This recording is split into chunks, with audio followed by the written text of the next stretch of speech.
Check out Tifo's new merchandise release. Visit shop.tifofootball.com. Hello. Did you know that only a single league point separates Manchester City and Liverpool in the last 4 seasons? Because it's true, Maram it's made true. this. Oh yeah, I did.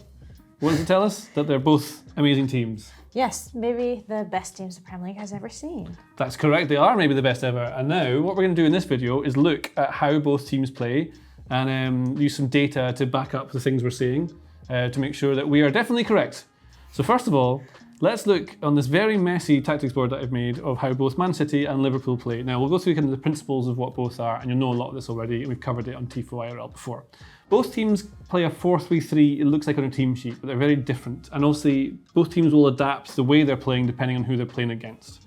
So Man City's 4-3-3 actually works like this. They have 2 centre-backs, they have a single pivot most of the time, which is Rodri, which they build around. Now their fullbacks play inverted, so they tend to play in this midfield section here, and then the rest of the team can push quite high up the pitch. So it looks like Rodri's kind of on his own. He might be, see Firmino's up here, I'll push him up here. So for ball circulation, you've got Rodri who acts as a pivot here, try and move him between, and he'll have maybe a winger here, because another key part that City always have in their teams is width. So your wingers are always wide, and that's how you stretch opposition defence like this. Now your free eights, maybe Silva and De Bruyne, will be here, and they'll move up, often to join the front lines. You might get Silva will be alongside Phil Foden. So it looks actually more like a 4-4-2, if you look at it like that, or a 4-2-4, something weird like that. They do this kind of weird stuff a lot. And De Bruyne might drop in alongside Rodri, so you've got a double pivot. And if that happens, Walker will tend to be here. So one might trigger the other. Sterling might be up here now, and pull Robertson out like that. Walker might be here, and that means the rest of the team shifts across. So you have like Cancelo here, with a double pivot in front. So then you free up these kind of forward lanes to get passes forward. It's for ball circulation. We've covered this in an IRL video talking about Man City's 4-4-2, and they defend very much like a 4-4-2 out of possession. So you might have Sterling would be here, De Bruyne and Rodri in the middle maybe, and then Cancelo would be like this, with Grealish inside. And the idea then is that you kind of show the ball wide. Basically you want to have all your players in the middle of the pitch, and then they can attack with many different forwards. They swap and rotate constantly, so Foden and Sterling. This constant rotations is very, very confusing, but it is essentially a 4-3-3, which we know from all of Guardiola's teams. Now, if we look at Liverpool, so they play a 4-3-3 also, 2 centre-backs. Now, their full-backs are not inverted. Sometimes Alexander-Arnold comes in here to form a kind of 3, so Robertson's always high and wide because he's just a winger, essentially. So Robertson gets up and down this wing like that, very important. Put him up here. Matip and Van Dijk. Van Dijk's more of the ball player than Matip is. Alexander-Arnold is one of the most important players, either for distributing the ball from the back here as part of a 3, but more often than not, he creates chances from these wide areas here. He can also play in this half space. So what you often see from Liverpool is that if Alexander-Arnold's in this half space, Salah will pull out wide, which creates a bit of space for someone like Henderson to run into this channel here. So it's all about creating space for others to move into. Henderson, a different kind of player to Keita. Thiago, very useful with the ball. There's a sort of front 5 they form, right, Maram? Where they have this left and the right. And I think the way it works tends to be is that when they're in attack, Salah comes in this right forward here, Mane's here, Firmino drops to be a false 9. Exactly. Right? And then you get this, the 5 is really Fabinho, Henderson, Thiago, Robertson and Alexander-Arnold is what you often get. Yeah, you get a lot of width from Liverpool, especially with those fullbacks. So what I noticed was a super interesting trend from Alexander-Arnold is, yes, he's known for holding width and supplying crosses from there, but a bit of more of a trend this season has been much more involved in those central areas and half spaces than he's ever been. It's good that as well, because one of the things that if you hit a crossing from here, it's a certain kind of angle that you have to hit like this. But you get a different angle if you're closer. You just get more choices of pass, I think. More options. Yeah, it's kind of thing you get, but it depends on other players. So Salah might have to be here. Maybe Salah's in the middle and Alexander's here, and then Henderson might overlap here. Again, just like with Man City, lots and lots of rotations. Now, I think Man City play a lot more passes than Liverpool. Liverpool are a bit more direct. City are quite direct this season. They're a bit more than they used to be. Yeah. But Liverpool go from front to back a lot quicker, and you can see it even. So if we look at the number of passes players have made. So for example, I looked on FBref and I found that Jurgen, for example, is the most passy boy on Man City's team with 92.6. You can see my little stats there. Liverpool's most passy boy is Alexander-Arnold. He's 84.2 passes per Which 90. is super interesting because they're both fullbacks, but the way that they use those fullbacks is completely different. So this is where Liverpool and Manchester City channel their attack. So this is just all of their attacking touches. Now, for both of them, it's mostly balanced across all flanks, with the dependency on the right for Liverpool. Which is where Alexander-Arnold would tend to be, obviously. Exactly. And rotations with Jordan Salah. Henderson and Salah. Yeah, that very good attacking combination. And then for Manchester City, it's mostly on the left. But Which is Cancelo and Jack Grealish. so where Liverpool channel their attacking touches and where they create their chances is completely the same. But where Manchester City create their chances and when they channel the attacks is completely different. So they move the ball predominantly through the left, but where they create is predominantly in the central areas. So that's that build-up phase to the middle of the pitch, and then in the final third, that's when it changes. So Exactly. Because they use players like Cancelo, Sterling to move the ball, but then try to channel it infield to the midfielders, third runs into the box, all that fun stuff. So we're saying at the start of the video, right? So if you just teams will change the way they play depending on the opposition. Especially Guardiola, he changes his tactics game to game, right? The principles remain the same. You want your width, you want your depth. The way you want to progress the ball and create chances is going to be most of the same, but they change certain things, like how high the line-up is, spacing between the players, things like that. It's always different, and the different personnel will give you different things. And we can see here, the way they play against Liverpool, this is a 2-2 draw, is very different to how they play against someone like Man United. And we can see kind of the structure of how they want to build here, right? Yeah, so to put it nicely is Liverpool and Manchester City are two teams that really respect each other when they're playing.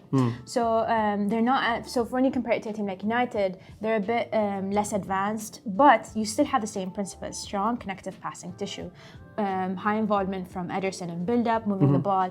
But what's super interesting is they're moving the ball focused in the central areas, whereas, for example, a team like Liverpool, direct let's look at that actually. So a team like Liverpool direct the goalkeeper's distribution out wide. But principles remain the same. Overload in that central areas, holding width, Cancelo sometimes coming inverted. These players look like they're on top of each other because they sort of are, because they're constantly rotating. So Exactly. there's no set for me. There's a set sort of shape, but they'll move in and out of it. It's all about identifying space and moving into it. Exactly, it's creating a framework for the players to create. Liverpool here, yeah. Against Man City again, you can see the kind of respect they're paying. Lots of safe passes out from the back, lots of width. Where's Alexander-Arnold? He's not there. James Milner played in this game. Yeah, so he was injured, which might be a fun sneak peek if Trent Alexander-Arnold doesn't feature. Most probably he will. But you can definitely see that when their most notable players don't feature, they kind of struggle moving the ball forwards. They scored by, let's say, a very good individual brilliance from Mohamed Salah, but their forward line was quite isolated. The midfield struggled to move the ball forwards. And you'd expect that against Man City, who are amazing, but against Exactly. Spurs, who maybe aren't or weren't at the time, it's easier, right? very good, yeah. You So get the 5 we're talking about. This is the 5. exactly. So their approach to playing each other and playing other teams is quite different. But again, principles stay the same. Fullbacks high and wide, attacking 5, very advanced in the opposition half. So they're both very deadly lethal teams, but the way that they play against each other is quite different. Yes, they're both very good. Interesting. Klopp and Guardiola are both very good managers. It's important to remember that, I think, Yeah. because they are both good. Now, there's something else we'd talk about out of possession. We always talk about Klopp and his gegenpressing, and Guardiola's want to win the ball back very quickly after losing it. So we can see here. In fact, can you tell me what this is, please? So I know what Okay, I'm so looking at. basically this is where Manchester City and Liverpool apply pressure. So this is how they pressed above or below Premier League average, so in each third. Fun fact, what you wouldn't expect, as I was surprised as well, is that Manchester City apply pressure in the final third much more than Liverpool apply pressure in the final third. But I think that is because I think so. Liverpool were much higher, I think, in the earlier seasons, and I think they've sort of drawn it back a bit, so they don't Exactly. play exactly the same way. It doesn't rely on that gegenpress. That is Exactly. just the kind of thing you think of in the past. They're a different team to what they were. They press less in their own third, but that's Yeah. maybe because they have the ball more than other Yeah, teams. definitely. So let's then look at this thing. Liverpool are quicker to get a shot away after a possession regain. Is this good? Yeah, very good. So it's a stylistic difference because, again, judge and pressing, get the ball back quickly and create a shot off it. So look at Liverpool over here. So they take more shots within 10 seconds after they win turnovers, Right. rather than Manchester City. So Manchester City, when they win the ball back, they kind of focus on maintaining good cycle of possession, creating good chance from it. Whereas Getting the shape Liverpool, back, right? Keep the structure. exactly. The structure is absolutely king. of that. Whereas Liverpool are attack. They are. Yes. I'm learning so much. Here we go. How many goal scorers have each team had this season? Now this is quite cool. Maram told me this before we started filming this. Now, I thought City would have the better spread of players of goals. I mean, it's just one. No striker. Well, yeah, but then they've got, well, Jesus, I guess, counts a little bit, doesn't he? Yeah. Probably not. Anyway, really good distribution of players who score. What do we learn from this? What does this tell us? So the biggest misconception with Liverpool is that they're good mostly because of Mohamed Salah, but that's not true because they have had But he does 17. make them better. But yeah, they don't rely on him. Yeah, he does make them better, but that's not the sole reason that they're good. Yeah. They've had 17 different goal scorers, and you would expect a team like Manchester City, a team with like the overload of centres and no striker and all that fun, incredible tactics to have more goal scorers, but that's not true. So they have a very good squad. It's not just a starting lineup, and the way that both teams use them are very good. Now, we know they both play similar styles, or similar shapes, but the action in principle is very, very different. Two managers, so they obviously need your width and your depth. They get it in different ways. Liverpool's fullbacks do different things to what Man City's do. This could well be because that's just what the players are best at. So you don't know whether the managers are doing this because it's what the players are best at and suits them best, or because they're like doing exactly what they want them to. Both have had time to build a team in their own image by signing players. Yeah, it probably is a bit of both. Both, yeah. Who's better? Very hard, difficult question. I think they're very, very good teams, and we should just appreciate that. Yeah, she's avoiding the question. That's it from us. Thank you. Enjoy Liverpool, Man City, always. You can now check out Tifo's latest merchandise drop, where you can get these beautifully illustrated literal nickname t-shirts, such as Radio Muller, Pirlo the Metronome, or Harry Kane the Hurricane, and more. They also make the perfect gift for any football fan. So visit shop.tifofootball.com now, and thanks for watching.